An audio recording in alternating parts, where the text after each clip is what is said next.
Welcome to R five TV news. Tirupati జిల్లా శ్రీకాళహస్తి నియోజకవర్గంలో పేట brothers ఆధ్వర్యంలో డొక్క సీతమ్మ అన్నదాన కార్యక్రమం జరిగింది.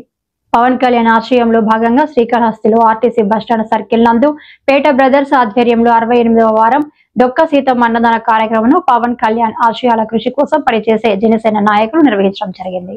ఈ కార్యక్రమంలో శ్రీమతి డొక్కా సీతమ్మ అన్నదాన కార్యక్రమం నిర్వాహకులు పేట చంద్రశేఖర్, పేట చిరంజీవి, డాక్టర్ నక్క ప్రసాద్, మహేష్, భానుప్రకాష్, ప్రదీప్ కుమార్, నవీన్, మునిచంద్ర, రాజా, చందు, చెంబటి జానీ, యాసిన్ బాషా, గోపి, వీర మహిళలు బత్తెమ్మ, శకుంతలమ్మ, పద్మ తదితరులు పాల్గొన్నారు.